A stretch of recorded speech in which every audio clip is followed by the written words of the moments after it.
criminal law. One is you want to protect the public. The other is that we want to make sure we reintegrate people who are accused of crimes back into society so they can become productive members and not incarcerate a quarter of the world's population. I mean, it's the wrong approach.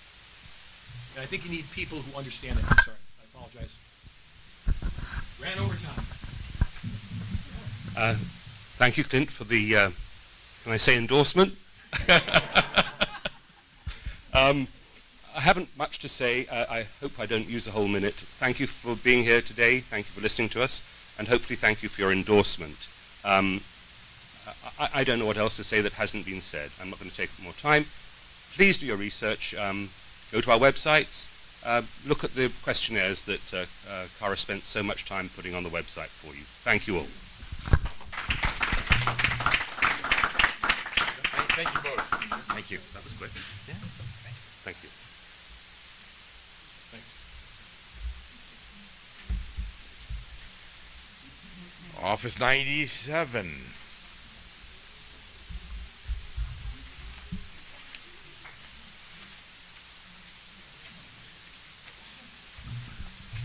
I think we're in the afternoon now. Good afternoon, everyone. Good afternoon. My name is Sherry Pell, and I'm running for Superior Court Judge in seat number 97. And one of the main reasons I'm running is because I really believe that we do need diversity on the judiciary that we don't have right now. And if I'm elected, I will contribute to two underserved groups, and that is the community of women and the LGBTQIA community. I am the only out lesbian candidate in any single race. And one of the reasons why that's important is because judges are asked to serve the LGBTQIA community, and if there's no one on the bench who is from that community, how can they best serve that community? There's almost no one on the bench who is out within that community. And you'll see in the campaign brochures that we've brought today, you'll see two people, and that's Don Montalban and myself, because we are running on diversity.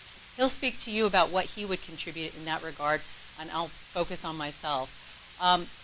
You'll see my qualifications. I've been a trial attorney for quite a while. I've put on 88 cases, and I've served victims of violent crimes such as child molestation, rape, human trafficking, and elder abuse. But one of the reasons why I'm very unique as a candidate is I worked for 20 years before going to law school. So I have real-world experience growing up paycheck to paycheck. It took me a while to come out of poverty. I grew up in poverty. I grew up in a household where abuse, substance abuse, and mental health issues were problems. And that is my time. So thank you very much. Thank you very much. Questions? My standing question was your last one. Yes, I'm ready to disqualify. Thank you. Any other questions? Any other questions? You know what? I don't campaign. There's one other person, but I don't campaign against anyone. How does that help you? The person that wins, that's the person who takes the bench and not what the other person was or was not, right? Okay. Thank you. Anything else? I believe a Democrat, but again, because I don't know the person, and I don't campaign. I only campaign on me, and then you choose me or you don't, which is fine. Thank you. All right, let me ask. In addition to bringing needed diversity to the bench, where would you focus specifically? What areas of change do you think that there need to be in the judiciary? And where would you hope to be? What kind of courtroom would you hope to be posted to? A little coffee tragedy there, I think. So my experience is in criminal law. I have a year of juvenile court experience as well. It would be nice to have a criminal assignment just because I have that experience. And what I see is because judges have so much more discretion now in how to handle cases, I think we need to try to start different things. Each judge shouldn't do exactly the same thing because you're not serving exactly the same community. Someone who's a judge in Long Beach and misdemeanor court is helping people who may be different than people who are being helped in downtown LA. There may be different issues, and you need to have the flexibility to consider the needs of of whatever community that you're serving and trying something different, because I think what everybody agrees upon, no matter where you fall kind of in the democratic spectrum, is you want to see some changes where you have people who are, if you can help people not commit crime, let's do that. If you can help people not come into the system in the first place, let's do that. But we need to try different things, and now that judges have more discretion based on the law, they can do that. Can you describe a bit more of what your day-to-day practice is like now? Absolutely. So currently I prosecute homicides, and so what happens is when someone has died and it is related to gangs, then it will come into our unit. And the victims in our cases are almost always people of color. So when I am serving the families of these victims, I'm typically working with people who are, families of color who have lost a loved one. And what I do is, and this is true I think of any DAs, I hope, ethical DAs, is anytime you have a case, you must constantly evaluate that case to decide, should you keep moving forward on that case? Is there an issue of identity? Is there an issue of proof? And I personally have been responsible for having to dismiss cases, and sometimes I had a media case that was a murder case, and I moved to dismiss it, and after having worked that up for the office, because I believe that there was an issue of identity. And an ethical DA will always be doing that, and that's part of what I do in my job. Okay. Any other questions? If not, do a quick summary. I just want to thank you for wanting to be informed and giving people the opportunity to give you information. And I think that perhaps a lot of people out there don't do that, but each and every one of you is concerned about doing that. And so I hope you will continue to get information that's not necessarily just based on what we have to tell you. And I hope that you will take a card that has information regarding Adon Montalban and myself. Again, we're running on diversity. We saved a little bit of paperwork, saved a few trees by doing that together, and we're the only two that have done that. And thank you again so much.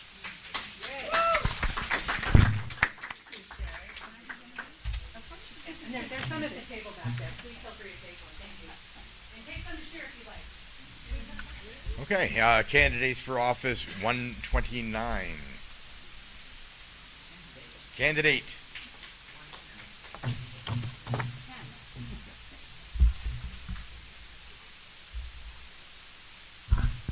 Hello.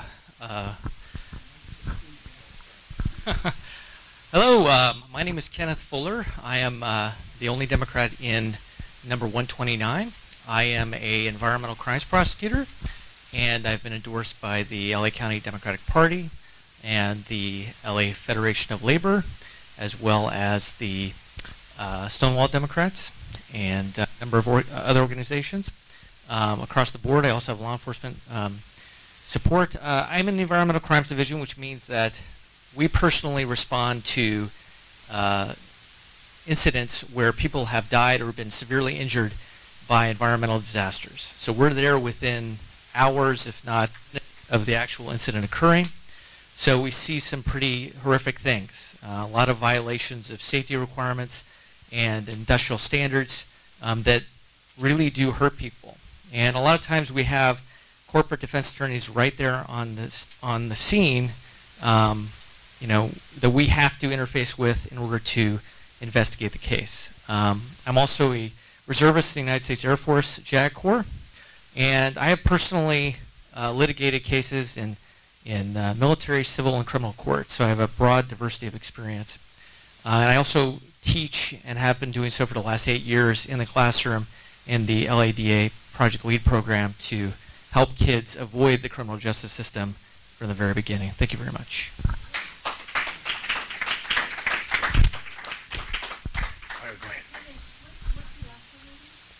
Qualified. Okay. Back here. Yeah, so my understanding that Jackie Lacey's DA office has largely dropped the ball on environmental prosecution. How would you term the environmental prosecution unit at the DA office at this point? Well, I could say that we are now a division. We were once under Steve Cooley. It was one prosecutor.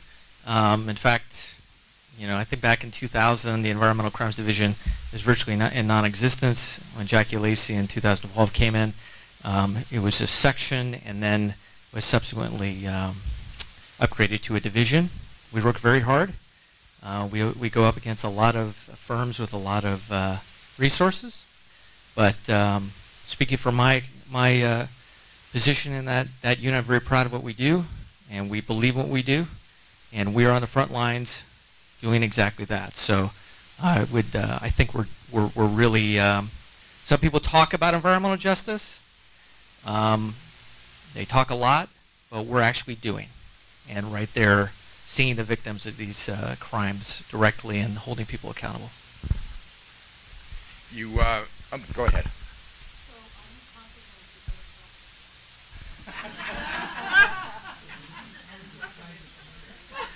I don't know if is it the Julia Roberts version? You know.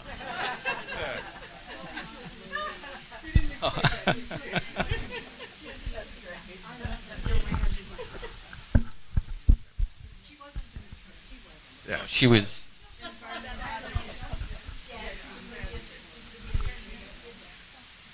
Let me ask. We'll see if it's a two-part question or two questions. One, what sort of a courtroom would you want to be appointed to? You know, I think given the fact that I've practiced a number of areas in the law, and that's one thing I think that I bring to the table. I've in the military provides a huge diversity of experience. You know, in the military, you have to do whatever the client or the subject matter demands. There's no such thing as a phrase, "I'm sorry, sir, that's not my specialty." So we had to deal with employment law. Serviceman comes in, have an issue with employment, landlord-tenant law, divorce, huge issue. So we had to actively help out servicemen and women in divorce situations. So I'm pretty much open to any areas. I would say that my principal expertise would be in criminal law, but I'm not I would be open to anything. And then what particular funding or financial challenges do you see in the environmental area? You mentioned that you're going up against well-heeled defendants often. Where would you see that there needs to be more financial resources in that area?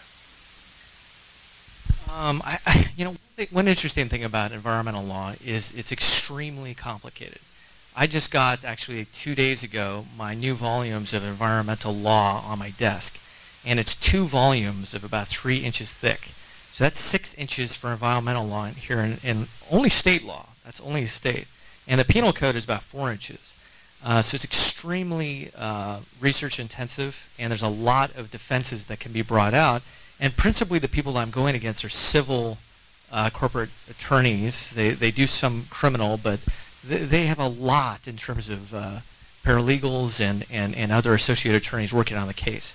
And usually it's just me on the other side. So I think staffing, I think that more investigators and more funding toward being able to institute our own investigations from the DA investigator level would help so that we can more actively monitor these kind of cases. Which brings to my mind a question: how many of general criminal matters, that are in the courts every day, would not be in the courts if the defendants had sufficient financial resources for attorneys, investigators, and so on? And if that's a problem, how do we deal with that disparity? That's an easy question. I really have to hand it to the public defenders. They are very admirable adversaries, if you want to call it that. We have a healthy rivalry, but I would honestly have to say that, I would put any deputy public defender on average against any private practitioner, period. I have tremendous respect for my colleagues in the defense.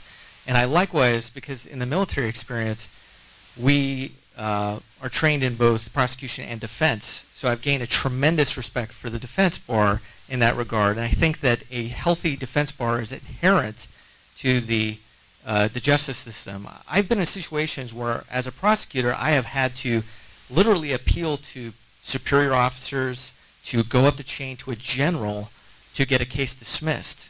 That didn't make me popular in that setting, okay? Saying, no, this case needs to be dismissed, somebody up the chain made a mistake. So a healthy defense part is necessary and should be embraced and valued as a counterbalance to somebody being railroaded. That can't happen. And anybody who thinks that doesn't happen is fooling themselves, okay? The government momentum needs to be curbed. So fund the defense as well as prosecution. I'm going to take somebody else's question from earlier. Why is it important for us that you should be a judge and not doing what you're doing today? That's a double-edged sword. You're doing such a good job in environmental. We want you there. Thank you.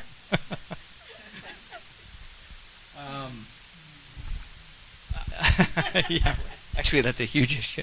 You know, it's funny because when I went to environmental, not too many, there's so few of us that I've been in a number of units, victim impact program, the hardcore gang division, and now environmental, which is a completely different area. I think that you need somebody with diverse experience on the bench. I think that somebody who has environmental experience is actually fairly rare, in my estimation.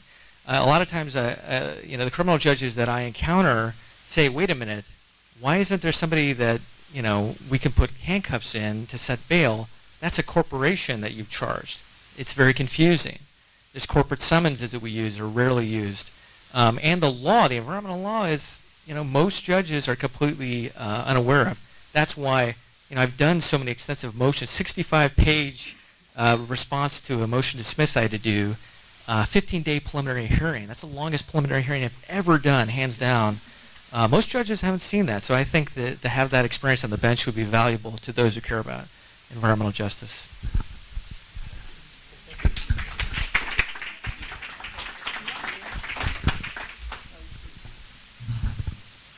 Okay, next is office 145. 145. Excellent. You have.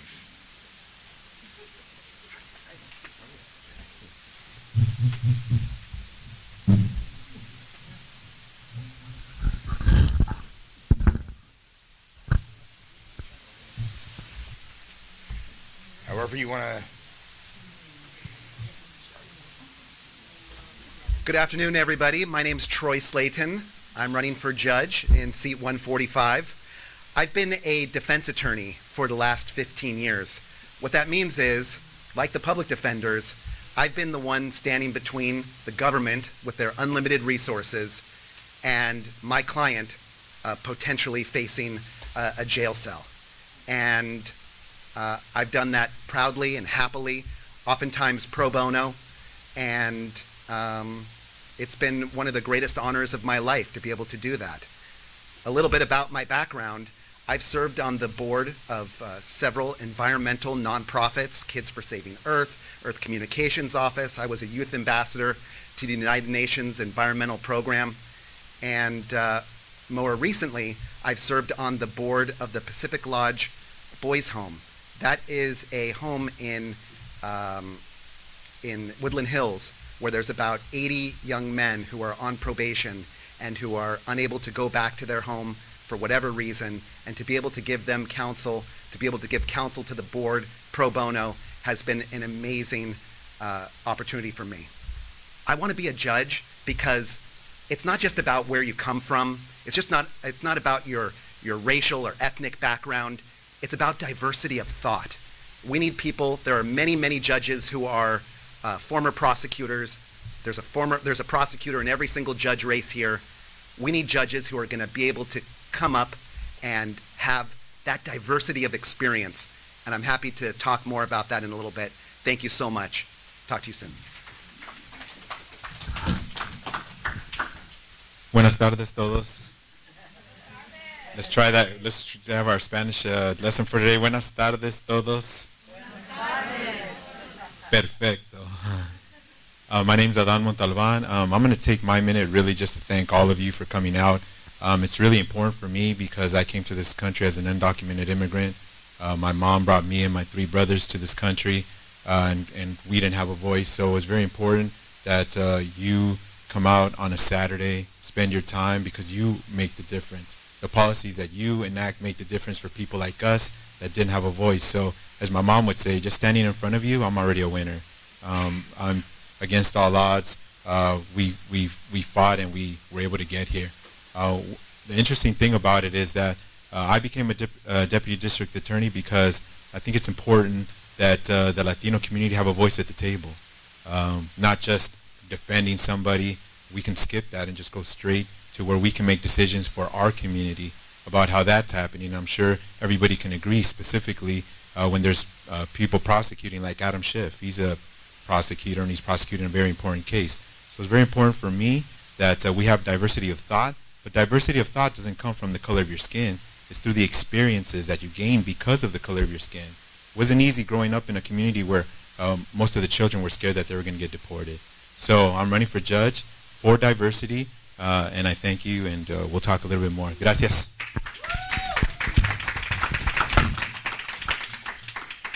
I've seen your website that you have the logo for the Loyola Law School Project for the Innocent. Could you explain a little bit about what you do for the Project for the Innocent? So I am endorsed by several clubs, including the LA County Democratic Party and Stonewall, but one of the most important personal endorsements that I received was from Loyola Law School Project for the Innocents, because in 1996 there was a man who was wrongfully convicted. And this is one of the reasons why I came into the DA's office, because I wanted to make a difference. He was convicted of attempted murder, and he was sentenced to life in jail. His case was passed on by several agencies. Eventually, Loyola Law School got the case, and after they did their preliminary interviews, they then submitted it to our office. And I was assigned to the case. I gladly took it on. We did our investigation, and we secured evidence that found that he was actually factually innocent.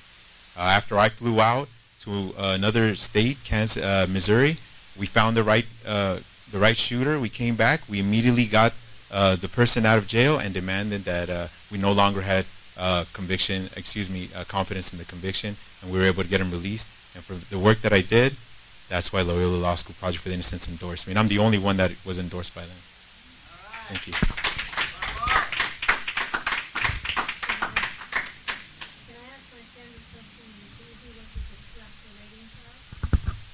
Qualified. Qualified.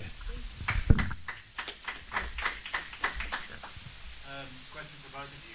What is broken in our judicial system, and how would you like to see it fixed? Well, I think that our criminal justice system is certainly broken and racist in many ways. Los Angeles is the #1 jailer in the nation, and that's mostly young men of color, and that is a real problem. I think that people should not be incarcerated just because they're addicted to drugs, or because they're homeless, or they're addicted to alcohol, or they have mental health issues. During my entire career, I have been able to try and get my clients, you think a criminal defense attorney, you're just trying to get your clients off. No, I'm trying to get them the help and the treatment that they deserve. That's why I've been endorsed by the Los Angeles County Public Defenders and the court clerks who work inside the courtrooms with judges. I've been endorsed by Maxine Waters and Jan Perry and Jackie Goldberg, because they believe that I'm the best person in this race to accomplish the criminal justice reform goals that we all talk about and we need. Thank you. So the seat that I'm running for is to be a judge, and I'm the only one in this seat that is endorsed by over 50 judges, and including, what's very important to me is Kevin Brazil. If anybody knows who Kevin Brazil is, he is the top judge in all of LA County. He's in charge of all the judges, but what's most unique about him is that he's the first African American to hold that position. And that's very important to me, because that brings diversity of thoughts. And when we're talking about this justice system, what's important is that the judges that we elect need to have diversity, because then people like you all and the hard work that you put in, that changes mandatory minimum sentences. that give judges more discretion so that as soon as somebody's convicted, they're not automatically sentenced to a lengthy trial. And that's things that you all did. Those are changes that you all elected. That's stuff that you already did. And we need to keep that fight because there's still more laws that we need to change. But judges need to have the discretion, and you need judges that are diverse so they can understand the community and listen to the entire case, and they get to decide what the appropriate punishment is. And I think that that's the most important thing, the mandatory minimum sentences and the hard work that you all put in to change that. And it's changed in the last 2 years. I'm just wondering, Mr. Clayton, I don't see a response to our club's questions. No, I for some reason this club came onto my radar last night, and I did not, but I am happy to get one to your fearless leader and make sure that is up there so that way everyone can see it. Any other questions from? If you'd like to just close. Go ahead. Again, I'm going to take this last minute and just thank you all.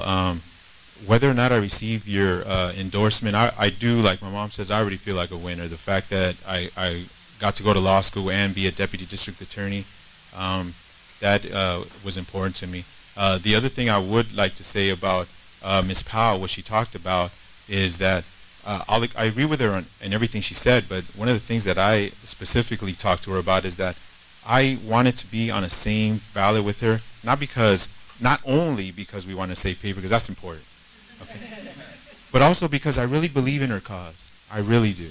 And I want to put my face to her cause anytime I can, because to be the only LGBTQ candidate in our race, that's very important to me. And there are other Latino judges, but unfortunately it's only 10%, and we're 50% of the population. So that's one of the reasons why I'm here asking for your help again. You've helped me since I was a kid get policies, eventually get my immigration status together, my citizenship, and I'm here again asking for your help again and your endorsement so we can keep this momentum going in my community. And so when people come into the court from my community, they can see somebody who reflects their society. Thank you. Thank you, everybody, for the opportunity. I've lived in West LA here since 1993, and I would really appreciate your endorsement. I've been doing the job of a Los Angeles Superior Court temporary judge for the last 3.5 years. That means I've donned the robe, I've ran the courtroom, and I've had the opportunity over my career to see hundreds of judges. And I've seen some really amazing, great judges, and I've seen some awful judges. And it would be my honor to be able to serve the people of the County of Los Angeles as a Superior Court judge and be one of the great judges who's going to give everybody a fair shot, a fair opportunity to be heard, to be kind and respectful, and allow everybody to get their day in court, to get their case heard, to get it fairly and quickly adjudicated. Thank you so much, everybody. Thank you for being here, and I look forward to your endorsement. Thank you.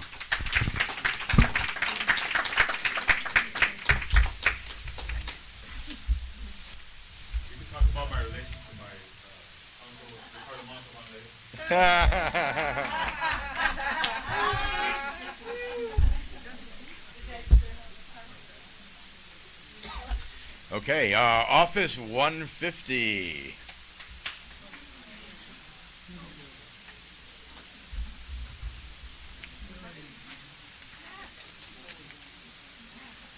Come on, Cara, where are the name tags? Name tag. We're getting the presidential candidates. Uh-huh.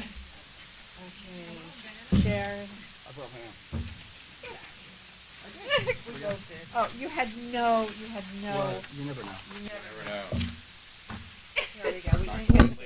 I love you guys bringing your own stuff.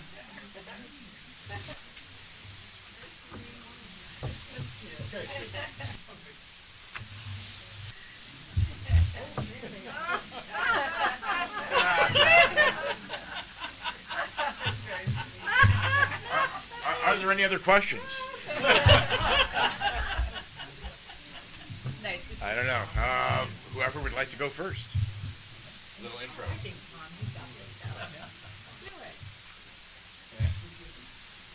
Hi, my name is Tom Parsekian. Thank you also for being here. Couple of things.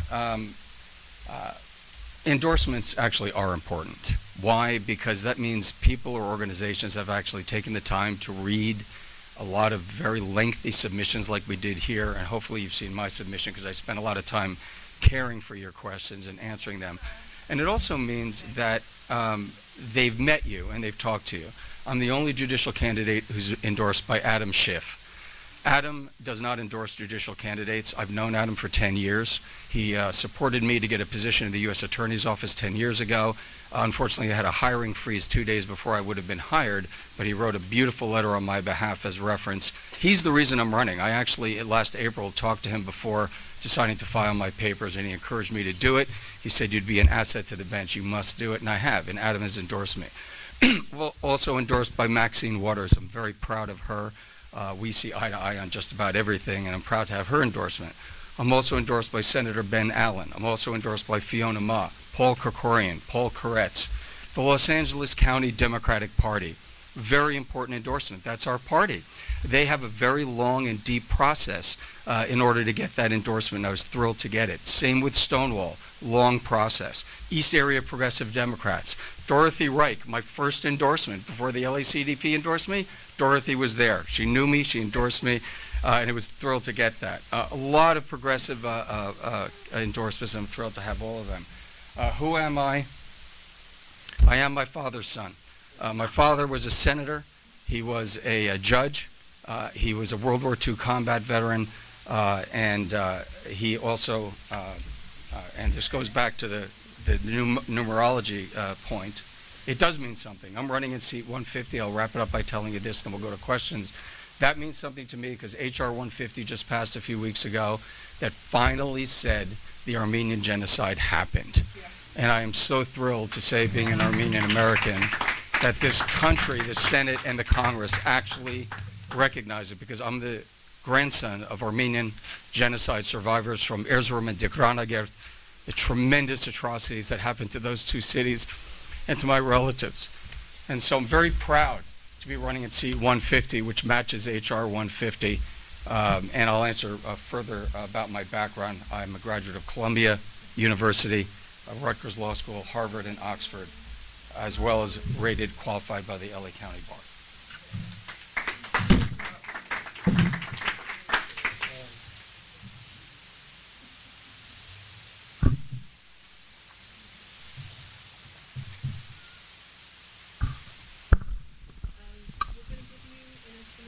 Sure.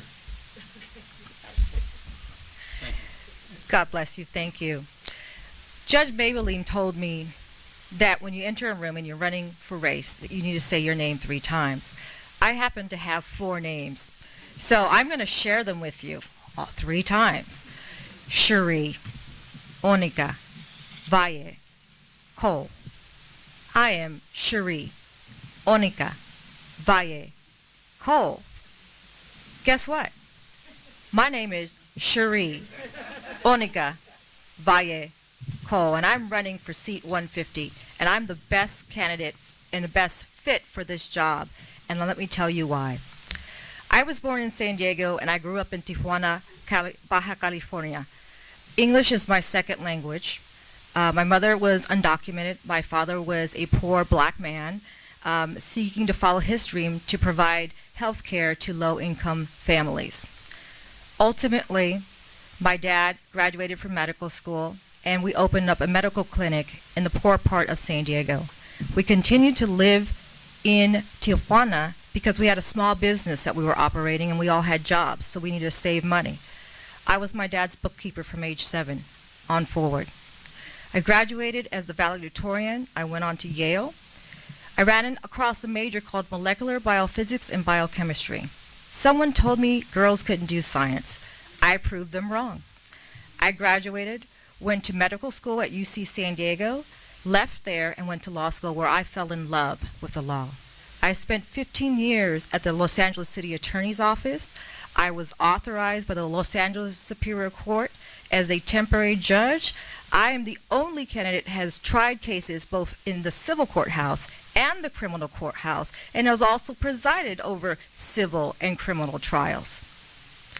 I bring the diversity of life experience, training, compassion. I'm married with 2 young kids, and my son was diagnosed with autism. And I am also moving forward in this race, even though I've recently suffered a diagnosis of MS.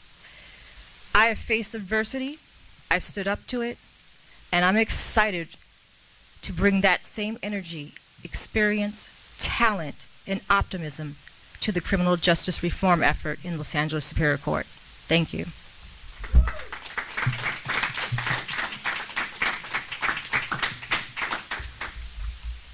we heard Tom mention you are qualified according to last check. 3. What's your last rating? Oh, the county bar rating? Okay, I don't want to speak too much. I was deemed not qualified in 2020. In 2016, I ran and I was deemed qualified. That was prior to my diagnosis. Okay. Yes. I just want to say thank you for, telling us about your diagnosis. That's wonderful, and I truly recommend it. That's all. Okay. Other questions?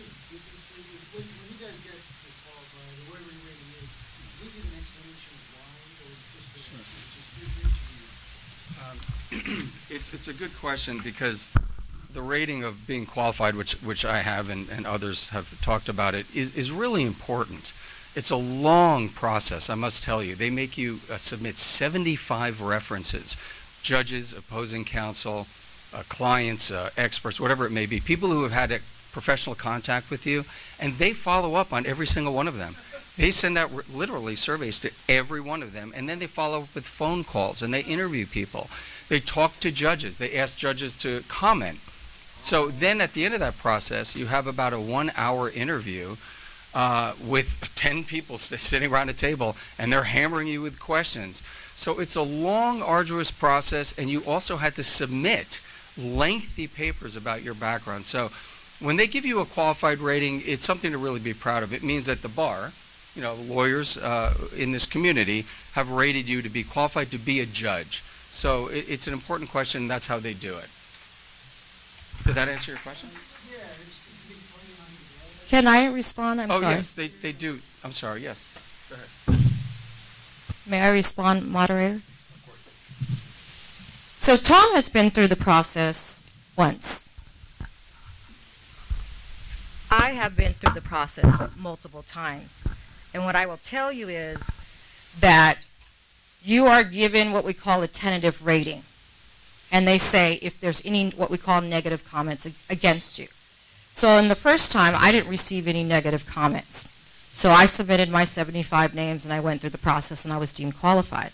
You also have an opportunity if you don't receive the higher ratings to appeal your rating.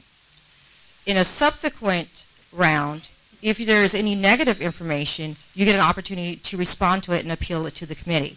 So I actually faced the committee. I brought my medical records to prove my recent diagnosis, but I also explained to them that I could not guarantee my temperament going forward. It's new to me. I may be prescribed medications. I don't know how my body will react. I believe in treating people with respect, courtesy, and compassion. But I'm not perfect.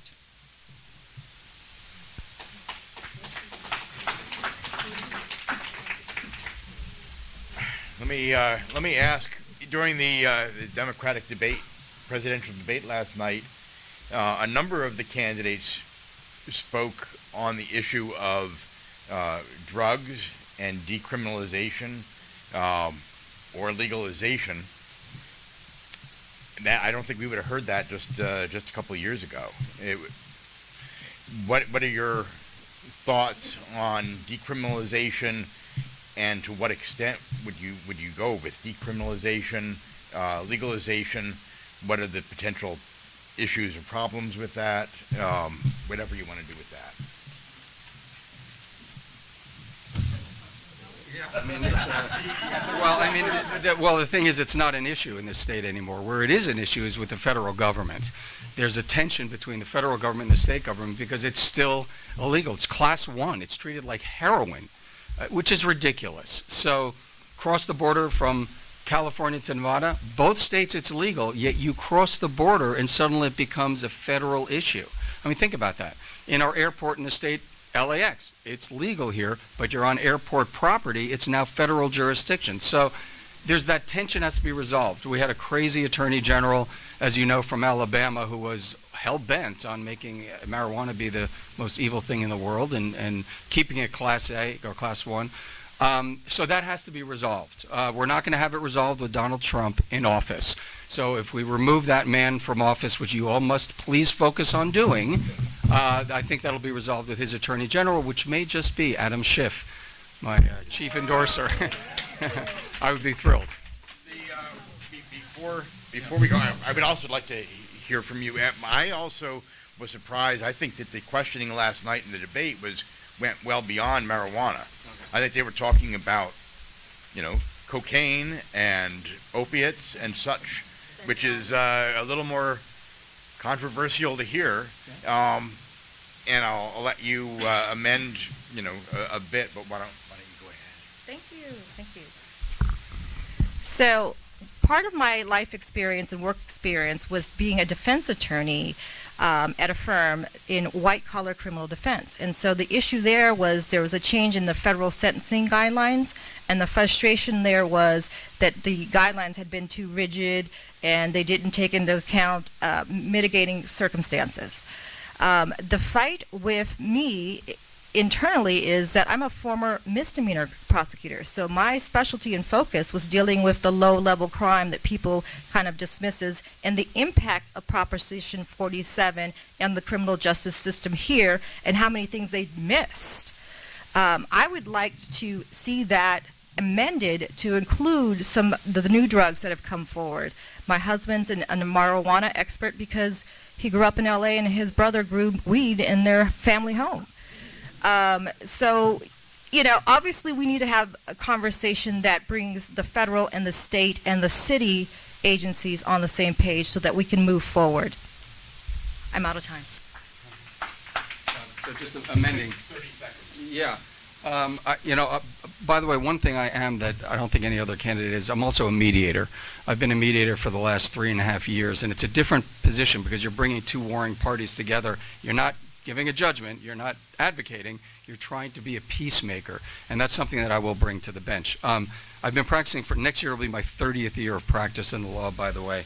I've had experience with this because I did also criminal defense where I defended a young man who had a drug problem. He also had mental illness issues, and he could have gone away to prison for a long time because he was a repeat offender, but we went through a diversionary program. And it worked out, and he's now a productive member of society. So I tie that in by telling you I do think it should be decriminalized because I've seen with my own eyes that you can divert people out of a horrible situation into a productive situation. So I would propose that be done.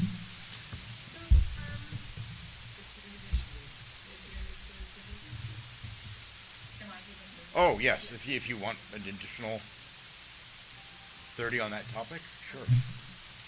Thank you. Mr. Tom Parsikian and I share the experience of defending people who have been wrongfully put through a system. I have a client now that when he was released from the custody of this parole board actually started crying because he had been in their custody from the age of 9. And at the age of 25, his parents were both drug addicts. He started to cry. This young man came to me and he started to cry in my office because he was sued and he did not know what to do. He did not know if he had to tell his parole officer about this. This is a man that I welcome into my home because I don't believe that anyone deserves to be alone. I grew up homeless and I know what that's like, but I've always had family. I've always had brothers. I've always had people there to support me.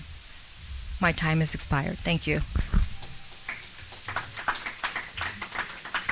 my question to both of you was, how long since you've been doing it?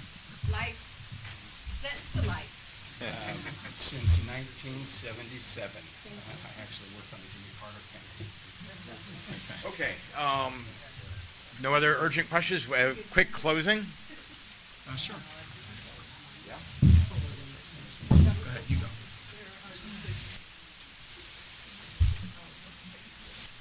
So Tom is telling me ladies go first tonight. So good afternoon. Thank you so much for listening and actually reviewing the documents that we've submitted to you and our websites. This is probably one of the best prepared groups that I've faced. And I want to just tell you sincerely from my heart, I think there is a need for diversity, not just of racial or ethnic, but also linguistic as well as cultural experiences. You know, I have been worried about suicide bombers in my childhood because the border was often a target, and I understand that. I've also have a personal life experience that involves living without a permanent residence. And I think that we are facing a crisis in our city, in our county, and we need someone that has more perspective, perhaps that can give us some thoughts in an effort to get us out of that place, because this downtown city hall that I started working with in 2002 doesn't look anything like the one that I'm looking at now. Thank you.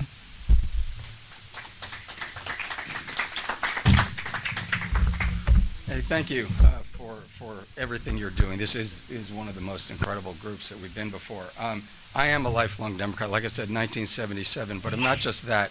When I mentioned before, my father ran for governor in the 1960s. He was endorsed by Robert F. Kennedy. I was 10 years old when we lost Robert F. Kennedy. I remember my parents waking me up that morning to tell me the news changed the course of our lives.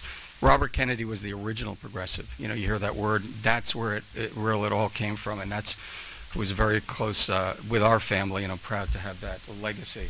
I am my father's son, as I said. He was a politician, but also a combat veteran who felt public service was so important, and that's why I'm going to it. Again, proud to be endorsed by Adam. I believe that the most important thing for judges is empathy, not sympathy. Sympathy when you feel sorry for somebody. Empathy means you've been there before. I am going to be the judge that's going to have empathy on the bench. I'm a civil litigator for 30 years, and when people walk out of my courtroom, they're going to say, no matter what the ruling was, you have been fair, you heard us, and you ruled fairly. Thank you so much.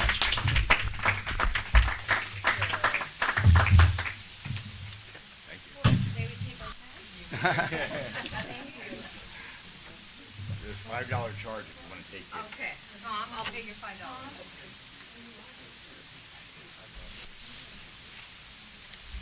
And last but not least, or perhaps it is least, we don't know, Office 162.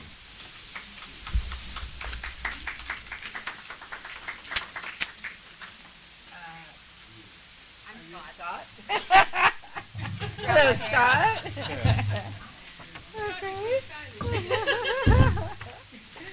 Yolanda. Yes, thank you. Okay, and the third person, David Diamond, is not here. He did have a surrogate who had to leave. So. And so Ty was the surrogate, and he asked that I read this, Okay, good. which is not intended as any sort of an endorsement, or I don't know the dude. It says, Access for me, 20-year as. I have no idea what this says. He was a judge pro tem, an adjunct law professor. This is for David Diamond. Wow. All important questions are in the bio. And if you can make out anything more of that, then good luck to you. Okay. Here we go. Okay, good afternoon, everyone. I'm Carrie Annette Harper, and I have been a civil rights attorney for about 17 and a half years. I also do the underlying criminal representation when my client is either beat up or killed en route to jail. I have the unique experience of suing officers for excessive force, but actually I was a police officer for a number of years in the Bay Area. I received a life-saving medal for diving into a canal and pulling out a submerged driver and doing CPR until he made a full recovery. I was very proud of that. Thank you. And I take the work I do very seriously. I don't sue because I don't like and don't love officers. I sue because I want to help the very good officers, the 90% of the hardworking women and men in the police department. They want clean cops as well. So I do that. Thank you. I am endorsed. I received the first endorsement of Congresswoman Waters. I've been working with her for a number of years and been a huge supporter, and she's called on me in the community to do a bunch of civil rights things for her. I've been also endorsed by the mayor that was here earlier, the mayor from Lawndale that was here. I'm also endorsed from the mayor of Compton, Aja Brown, and your city councilman, Daniel Lee, Culver City Councilman. I have the unique experience of having attended Orville Wright, I attended Emerson, I attended, yes, Uni, and I went to over a dozen schools before I graduated from high school, and they're telling me to please stop, but harper4judge.com, I'd appreciate your consideration, and we'll speak more, and I have answers for you, and we'll speak more. Thank you.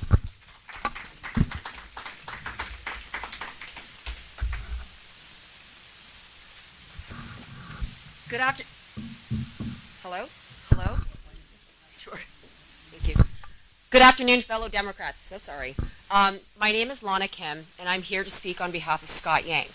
I'm a little prettier because my hair's longer. Just kidding. I'm actually running unopposed in seat 141. So why am I here on a Saturday in a suit on my personal time? It's because I truly believe in Scott Yang. I work with him in the sex crimes division in the DA's office. I've gotten to know him personally, and he has a great story. He came here at the age of 4 from Vietnam as a refugee. He and his family hopped on refugee camp to camp, and when he was 4 years old, they finally came to Grand Rapids, Michigan. Mom was a dishwasher, Dad was a waiter and butcher, and in the mid-'80s, he moved to Echo Park, and he is a product of the LA Unified School District system. He went to UCLA undergrad, Southwestern Law School, and he became an attorney, and he did private practice for about 5 years. So he's got that experience. But in 2008, 2 years after his mother passed away, he became a DA. Most importantly, he handled the Gabriel Fernandez case. And for those of you who may not know, it was an 8-year-old boy who was brutally tortured and murdered by his mother and his mother's boyfriend because they thought he was gay. Oh, my time is up. Thank you.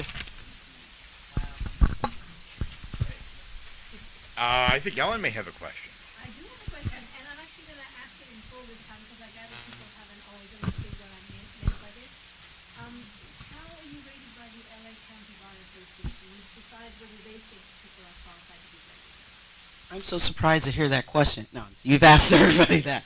And I'm glad you asked that question, and I'm very happy to go into that. And there were some folks who touched upon it. Now, the Bar Association is just a bar association. It is not the California State Bar Association, the licensing agency for all of us.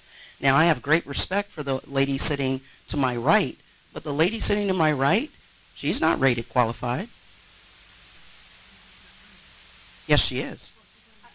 She's running unopposed. So, if something is so paramount important, and I have to disagree with my friend in the back, Mr. Parsekian, if something is so terribly important, then every single person in the race will be evaluated by LACBA, the LA County Bar Association. Just because no one chose to run against the lady sitting to my right does not mean that she shouldn't go through the background process that everyone else does. So as you can tell, you're looking confused, and I'd love to speak about it longer, but they said that I had a, quote, aggressive litigation style. And I'm a civil rights attorney, and I do fight, and I do win, and they brought up a few cases in which I won over $1 million for my client, and then another one 10 years ago, and I beat the very large law firm, and they thought my style was aggressive. And and I had to do what I had to do to get a favorable result for my clients, but it was within the rules and the state bar. I have a clean record with them, and everything I've done in my high-profile cases, I represented the woman who was beaten on the freeway by the CHP. Yes, and everything I do for my clients, I have the California State Bar on speed dial. So, like I say again, it's a subjective evaluation process, and I'll just say this. I didn't participate in November when many of the candidates provided their lengthy questionnaire. I did not provide mine because I knew it was more of a subjective committee. Not that you have to have black folks on everything, but out of 50, I don't believe there were any I don't believe there were any black folks on that panel. And also, I chose to, after getting questioned and asked to participate by Jerry Abels number of times. I finally did that in mid-December, I believe, and I filled out much of the packet, and I agreed to come in for an interview, and they said that I was not qualified, but I beg to differ. I'm uniquely qualified. Thank you.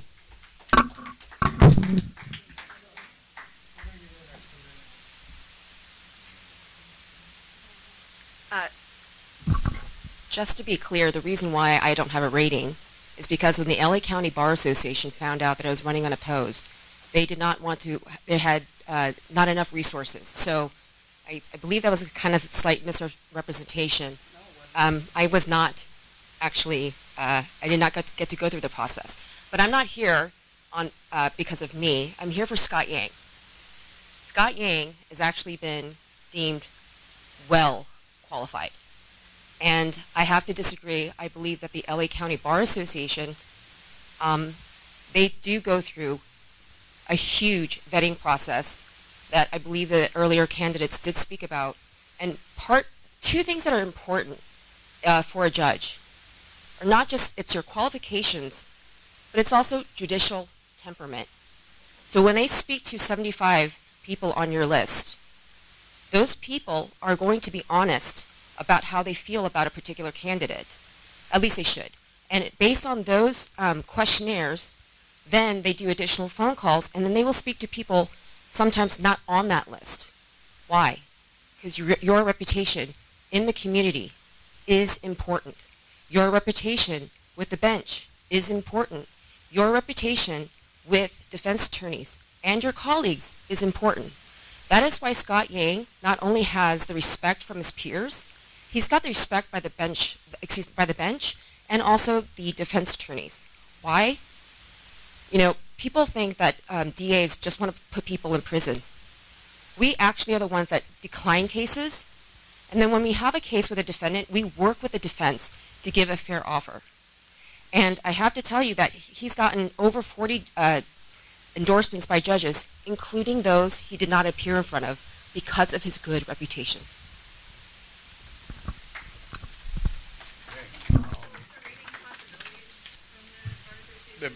The rating possibilities would be what? The rating possibilities is not qualified, which is what you get if you do not participate fully, or if you say, I don't want to be part of this. You will get a not qualified. And it's qualified, then it's well qualified, and then it's exceptionally well qualified. And can I just add that there are folks that are running that it's just terribly subjective because it depends on things that you wouldn't think. There's no proficiency exam. I've tried cases in federal district court, and I've appeared in front of a 3-judge panel in the Ninth Circuit Court of Appeals to have a lower court's ruling reversed. There's not a proficiency test. There's not even a spelling bee. This is something where they call you in and they say, okay, talk about this and guess what we want to know so we can change your rating. And it's very subjective and different. And if you haven't run prior to, you may not know the test questions, if you will, to better present. So it's terribly subjective, but look at the state bar panel. That's where you can find out the information, not the county bar association. Go to the licensing board. The state bar does not. It doesn't rate you, but they Right. can pull your ticket if you're doing certain things. And I hear you saying that, but when you have folks who say this and that about the exhaustive process, and it's so fair,